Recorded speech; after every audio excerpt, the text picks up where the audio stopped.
A lot of movement on the 40 acres over the last week. Some players leaving, some players returning. We discuss all of that and more on today's episode. You are Locked On Longhorns, your daily podcast on the Texas Longhorns. Part of the Locked On Podcast Network, your team every day.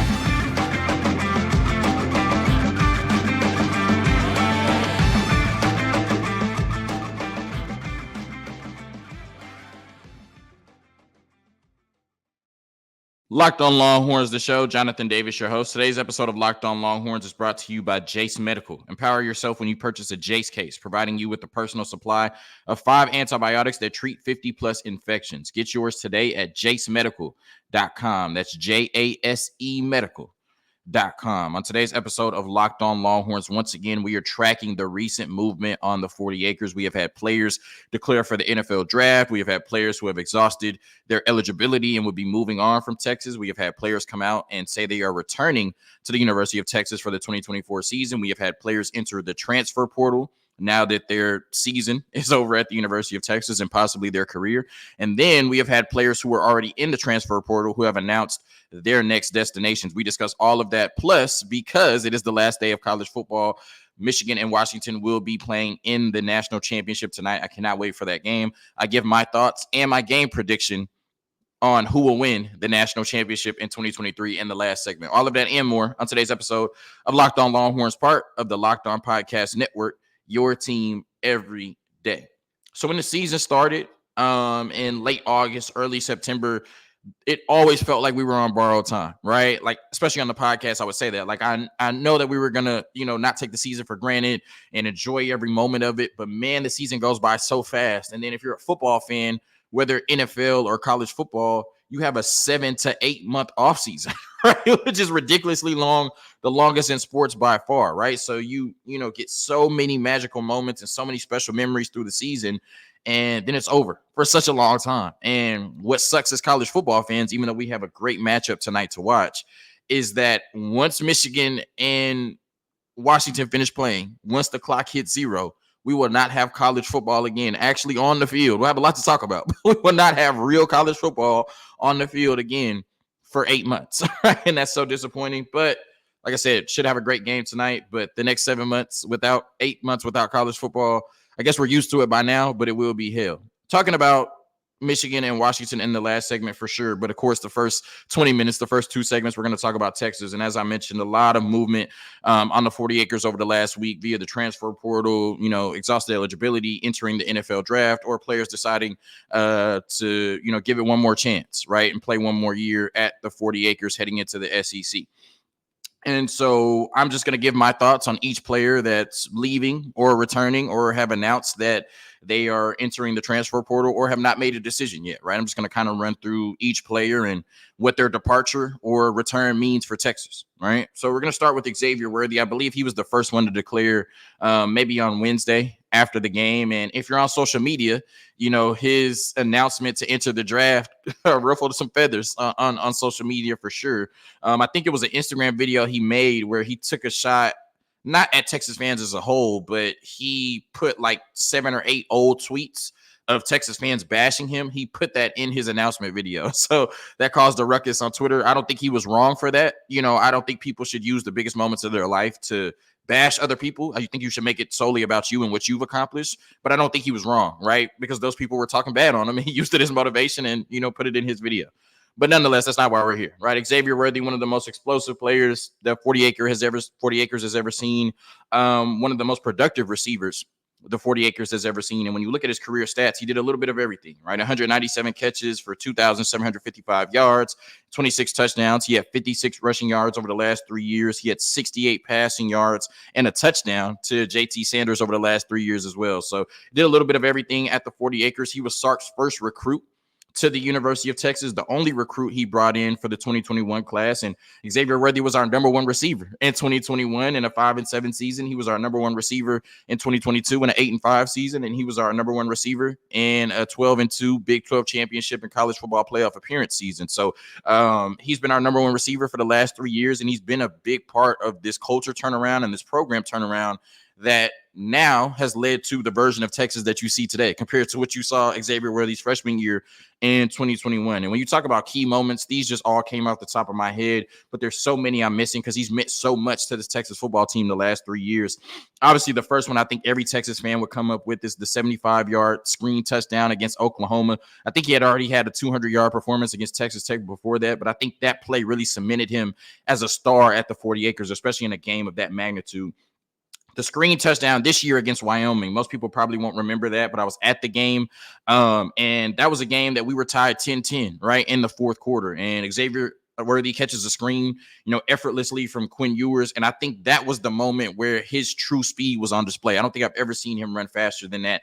He caught a screen, took it for 44 yards, and was untouched on the play, and there were multiple defenders that looked like they had an angle on him, but it was Xavier Worthy, and he just ran right past him. So just freakish speed, freakish explosiveness, and I can't wait to see it on the next level. Both deep catches against Alabama last year to get in the red zone. This year, the touchdown he scored on the beautiful throw from Quinn Ewers, the whip route, the game-winning touchdown against Iowa State last year, one of the best whip routes you'll ever see, right? Teach tape in terms of how to run that route. And then the touchdown his freshman year against Texas Tech when he points at the defender right after he scored. Like I said, I believe he had 200 yards in that game. So Xavier Worthy, one of the most productive and explosive players the 40 acres has ever seen, and one of the biggest reasons that this culture and this program was able to make a 3-year turnaround. Excited to see Xavier Worthy at the next level. We're going to alternate these. Barron Sorrell has announced that he is returning for the 2024 season, heading into the SEC. Career stats: 88 total tackles, 9.5 sacks, and 1 forced fumble. Some key moments for me, right? He had a big sack against Wyoming this year when they tied it 10-10, but we were up 10-7 and they were in the red zone, right? His sack forced them to kick a field goal. He had 2 sacks against Kansas State this year. That was a game that we won by 3 points, so those sacks were huge. And then last year against TCU, a game where we were playing the number 4 team in the country, and we held them to 17 points offensively. Barron Sorrell had 11 tackles and 1.5 sacks against TCU. So outside of Jade Barron scoring that touchdown, Barron Sorrell might have been the best player on the field for Texas, and he was certainly dominant in that game. He was dominant in the 2 games against Alabama, even if he didn't have a sack to show for it. And that's really been the story of Barron Sorrell the last couple of years for Texas, really the whole defensive line. The sack numbers might not be there, but when you watch him and you see what this defensive line is able to do, he just provides so much pressure and so much value to this Texas football team and makes everybody's job in the back 7 a lot easier. And I think what this does is, that Trey Moore coming in out of the transfer portal, number 1 edge, is likely going to be starting. But this allows you to bring Colin Simmons along slowly in a rotational role if you have Barron Sorrell starting opposite Trey Moore. And then on top of Colin Simmons, you have Ethan Burke, Justice Finkley, and maybe Colton Vasek on top of some other players who can be in that rotation as well. So I think you go into next year with Barron Sorrell and Trey Moore as your starters with a super talented edge room right behind them, right? So it just gives you the opportunity to bring Colin Simmons along a little bit slower, even though he's an all-world talent. Love the move for Barron Sorrell returning, and I think this gives us some juice to the edge position in the defensive line heading into the SEC. Jatavian Sanders, this is one that I was holding out hope, really thinking there was a chance that he could end up returning to the 40 acres, but he made the smart move. If you're being graded as the number 2 tight end, that really can't change much by returning to college. Right? You can fall a lot further than you can move up. So it just makes sense for him to go get some money. He'll likely be a top, first or second round pick, and you really can't pass on that, to come back to college because anything can happen, right? And I've had this thought over the last 2 years that JT Sanders was so talented and he was underutilized.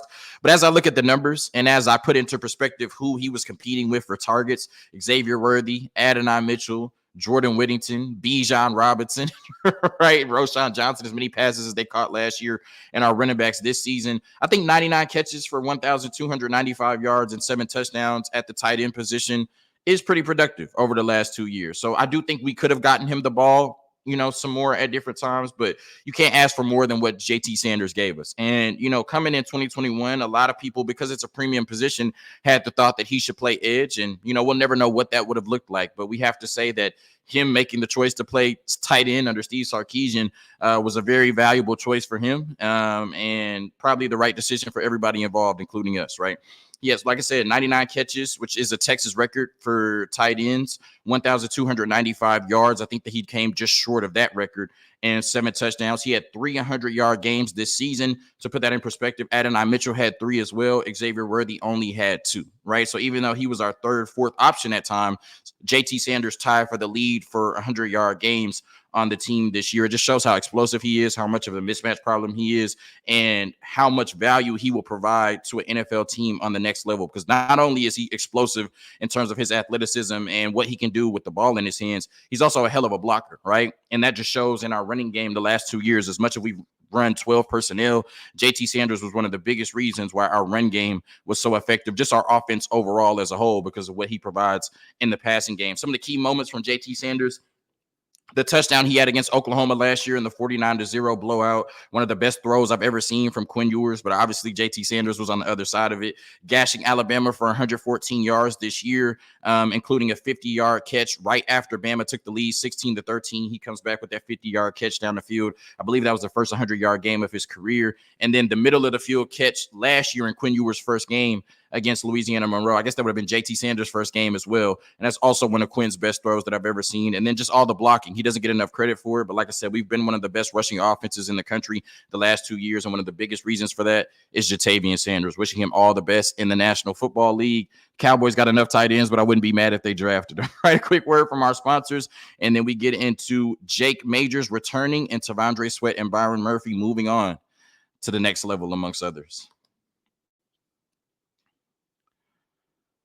Today's episode of Locked On Longhorns is brought to you by FanDuel. The NFL regular season is wrapping up, but there's still time to get in on the action with FanDuel, America's number one sportsbook. Right now, new customers get $150 in bonus bets guaranteed when you place a $5 bet. That's $150 in bonus bets, win or lose. The app is so easy to use, and there are so many different ways to bet, like live same-game parlays, find bets in the new Explore tab, make a parlay in the Parlay Hub, the best way to find popular parlays, and more. So visit FanDuel.com/LockedOn and make your first bet a layup.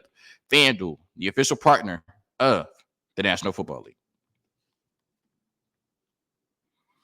All right, so this is something that we probably all expected, but huge news nonetheless. Jake Majors has announced that he is returning next year, right, heading into the SEC. And this guarantees you now that you'll have at least 3 starters returning. We know Christian Jones has exhausted his eligibility. We have not heard from Hayden Conner yet. I would expect that he's returning, but, once again, we can't assume that because we haven't heard from him. But we do know that Kelvin Banks will be back next year. We do know that DJ Campbell will be back next year. And now we know that Jake Majors will be back. Over 40 games of experience and starting at the 40 acres. I don't have the career stats. I think that's a good thing, though. I guess I could have looked up Pro Football Focus and, got his passing blocking grades or his running blocking grades or whatever.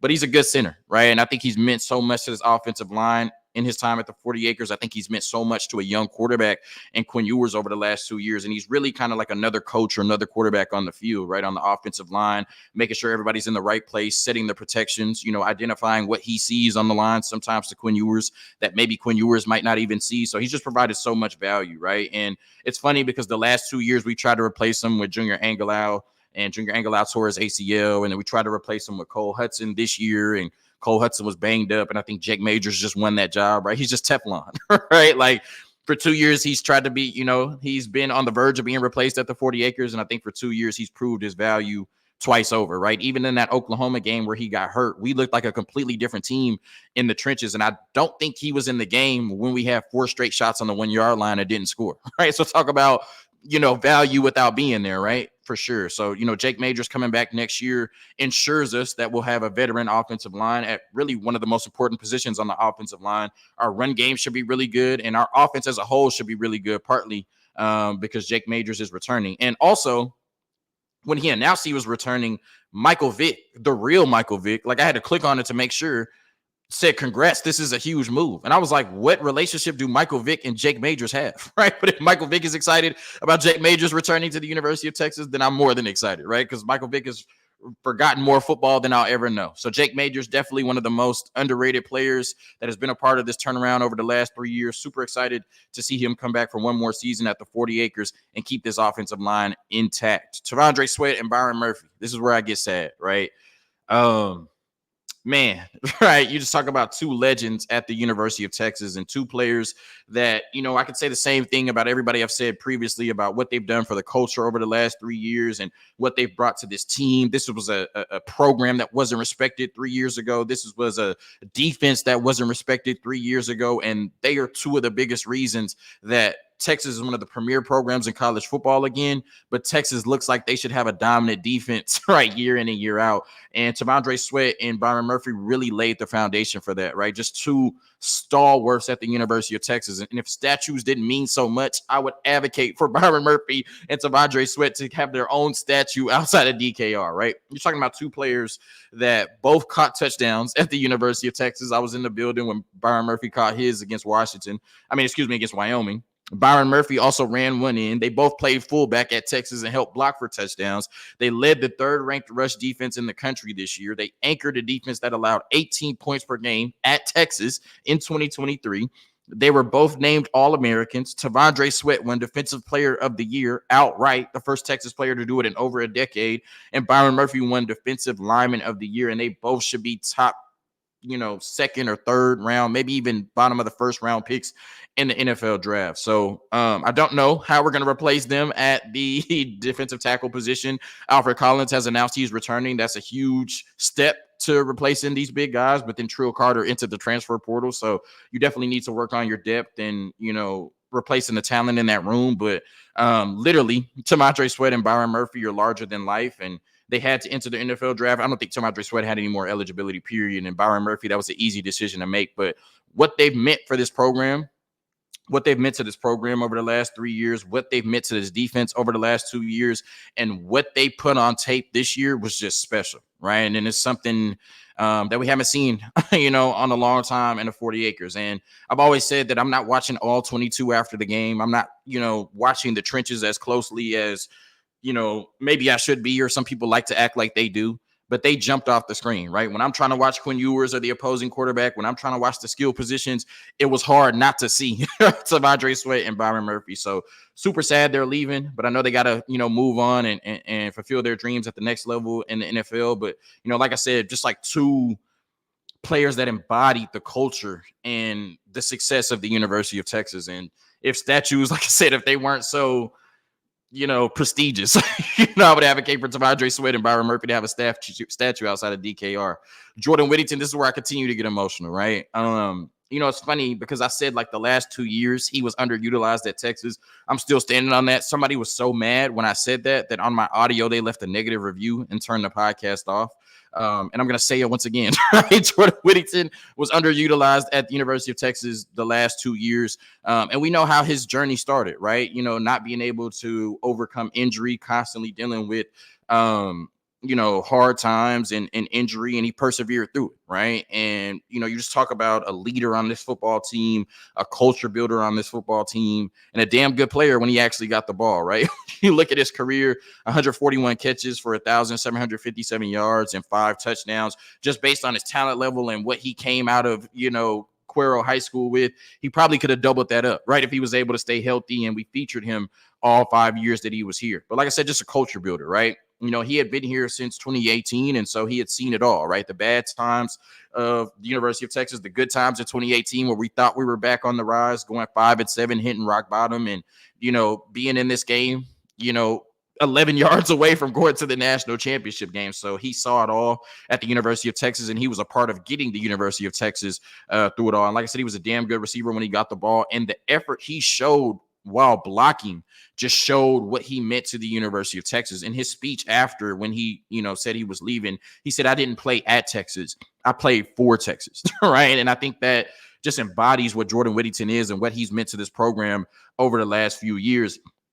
And when I look at it, the two most memorable moments for me, even though you can pick one probably from each game for each year, but the fact, and I think this kind of just summarizes his entire experience at the University of Texas, right? The fact that he does not have a catch all game, right, that I remember, right? He does not have a catch all game against Washington. And then in the biggest moment of his life, makes a 41-yard catch down the field to put Texas on Washington's side of the field and really put pressure on them, right? When he caught that pass, I thought Texas was going to win the game. Most Texas fans thought Texas was going to win the game, and most Washington fans thought Washington was going to lose the game, right? So for him to have that much impact on one catch, right, in that game, just perfectly like summarizes the Jordan Whittington experience his entire time at the 40 acres. Only one catch in the biggest game of his life, but he made the biggest catch in the biggest moment of his life. And then, of course, the play against TCU, where Quinn Ewers throws an interception and Jordan Whittington misses the initial tackle and then forces the fumble 40 yards down the field for Texas to get the ball back. Like I said, it just epitomizes what he is as a person, what he is as a football player, and what he meant to this Texas football program. And it'll be sad to see him not playing for the University of Texas any longer. Ryan Watts, a very solid corner for us over the last 2 years, has entered the NFL draft. He brought stability to a position that has struggled for years. He was one of the best corners on the team the last 2 years, and Texas has really shown themselves to be one of the best defenses in the country over the last few years. Ryan Watts was one of the biggest reasons for that, and he probably would be immortalized at Texas if he didn't miss that sack against Bryce Young, but it's Bryce Young. He was the number one pick in the draft for a reason. One of the best run-stopping corners in the country, and he excelled in short to intermediate coverage. Of course, he had some struggles going deeper and deeper in coverage, but he's probably a 4-5, 4-6 guy, so that makes sense, right? When you got 4-3, 4-4 guys running down the field on the boundary. So I thought, Ryan Watts was a very good corner for us the last 2 years, and he's one of the biggest reasons why this defense is respectable now and made a huge turnaround in the last 2 seasons under Pete Kwiatkowski. Players that have yet to announce either way. Adonai Mitchell has not announced. He's likely entering the NFL draft, but like I said, he has not announced yet. Hayden Connor, I think he would return, but we haven't heard anything from him. Jalen Ford has not announced. I would think he would lean towards going to the NFL draft, but I could certainly see a scenario in which Jalen Ford comes back next year. Jade Barron, I think he would move on to the NFL draft, but he does have eligibility left, if I'm not mistaken. So those are 4 players that Texas is waiting on to make a decision. Players that have entered the transfer portal recently since the Sugar Bowl, Keaton Crawford, just with as much talent as they're bringing in the DB room, especially in the safety room, and the performance we saw this year, it makes sense why Keaton Crawford would move on, not being guaranteed a starting spot next season. Same thing with Jaron Thompson. I think he's meant so much to this program over the last few years. Had a really good year last year, kind of had a down year this year. For whatever reason. But, nonetheless, I'll always remember him as a player that meant so much on the field to us last year and, meant so much in terms of the culture. And I'm excited to see what he can do at the next step. But, it doesn't make sense to start multiple years at the University of Texas and then compete for a spot, your last year. So, it makes sense for him to move on and start somewhere else, even if it's not the University of Texas.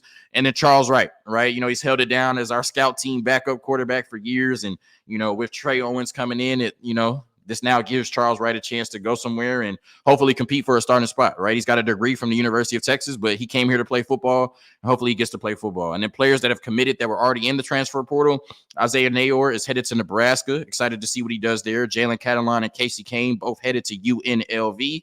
Excited to see them as well. And Malik Murphy should be the starting quarterback at Duke heading into the 2024 season. So that is the thoughts on all of the Texas players that are returning, leaving, have entered the portal, have already announced their next destinations. A quick word from our sponsors, and then I get into the last college football game of the season. Who will win the national championship between Washington and Michigan tonight?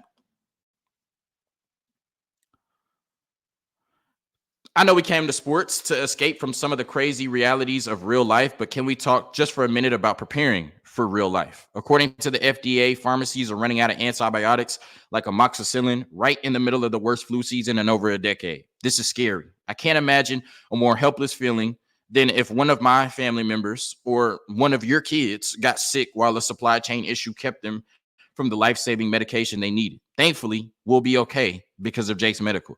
The Jase case is a pack of 5 different antibiotics to treat a long list of bacterial illnesses, including UTIs, respiratory infections, sinuses, skin infections, among others. This stuff could happen to any of us. Visit jasemedical.com and complete your physician encounter. It will be reviewed by a board-certified physician, and your medications will be dispensed by a licensed pharmacy at a fraction of the regular cost. It's never been more important to be prepared than today. Go to jasemedical.com and use offer code LOCKEDON to get $20 off your order.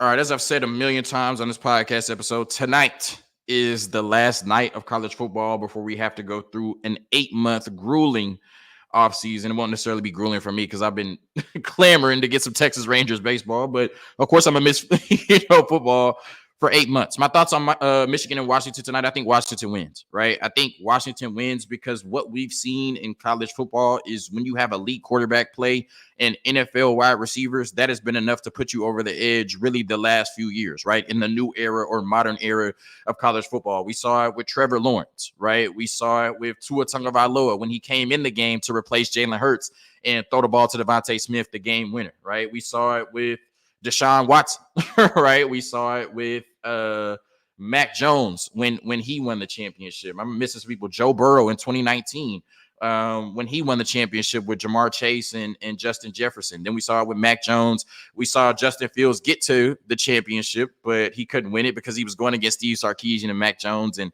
all of those NFL receivers. And then we saw C.J. Stroud last year. Of course, Georgia, was elite and had elite defenses the last 2 years.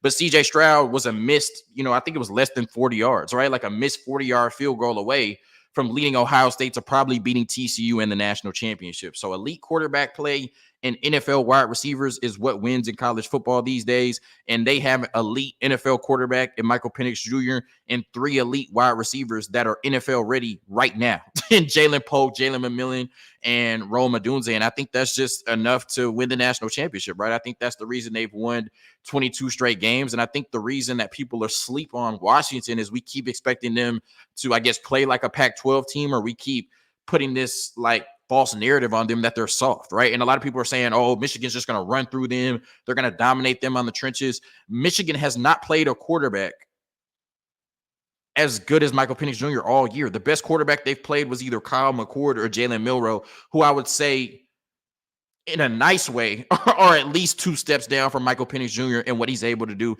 And they have not played a collection of receivers as talented or as elite as Rome Odunze, Jalen Polk, and Jalen McMillan, because there aren't a group of receivers as talented or as elite as those 3 in college football. So I think everybody's just assuming that they're going to run all over Washington. I do think that Blake Corum will have a good day, but this Michigan football team is built to play from ahead, right? They want to get a lead, and then they want to suffocate you with their defense and their running game. They're not going to be able to do that against Washington because Washington can score at any moment, right? So this is not going to be a game where Michigan gets up 2 touchdowns and they can just run it down Washington's throat, right? They're going to have to pass the ball to keep up with Washington. And if this comes down to J.J. McCarthy versus Michael Penix Jr., which it likely will, you're obviously taking Michael Penix Jr. in that equation. So, Michigan has a great defense. They proved that against Alabama, but they also faced the worst quarterback and worst offensive line Alabama has had in at least 5 to 6 years, right? Maybe longer than that, right? Michael Penix Jr., that offensive line and these receivers, they just simply can't be stopped, right? And Michigan is not going to be able to play bully ball,